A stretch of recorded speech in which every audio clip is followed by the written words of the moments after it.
حضرت عمر رضی اللہ تعالیٰ عنہ جب دنیا سے گئے تو 80 دینار کا قرضہ تھا اور اپنے بیٹے سے کہنے لگے کہ تم میرا قرضہ اتار دینا، تم کوشش کرنا کہ میرا قرضہ اتار دینا، اپنے خاندان والوں سے بات کرنا، اگر وہ مدد نہ کریں تو پھر میرے دوستوں سے بات کرنا کہ میرا وہ قرضہ اتار دیں، اگر میرے دوست بھی مدد نہ کریں تو مولا علی شیر خدا سے بات کرنا، اور ان کا پیار بھی آپس میں اتنا ہے تو آپ اختلاف ثابت کر رہی ہیں۔ جب حضرت عمر رضی اللہ تعالیٰ عنہ دنیا سے جانے لگے اور ایک پیغام دیا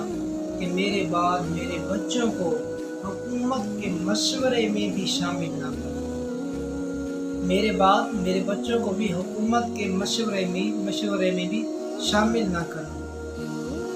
اور جاتے وقت حضرت عمر رضی اللہ تعالیٰ عنہ اتنے بڑے شخص اتنا بڑا رنگ دے کر یکم محرم الحرام کو دنیا سے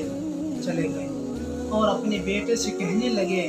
کہ جا کر اماں عائشہ سے بات کرو کہ میرا بھی جی کر رہا ہے کہ میں بھی روزہ رسول میں دفن ہوں۔ ایک قبر کی جگہ ہے، حدیث بخاری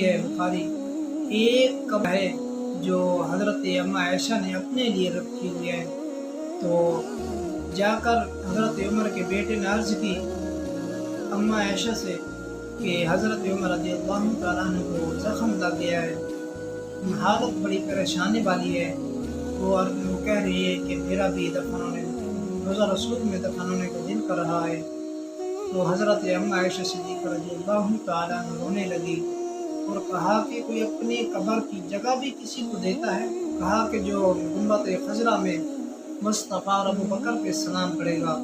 جا عمر و تجھ پر بھی سلام پڑے گا، تاکہ کوئی کسی کو اپنی قبر کی جگہ تو نہیں دیتا، مگر عمر نے کمال ہی ایسا کیا ہے۔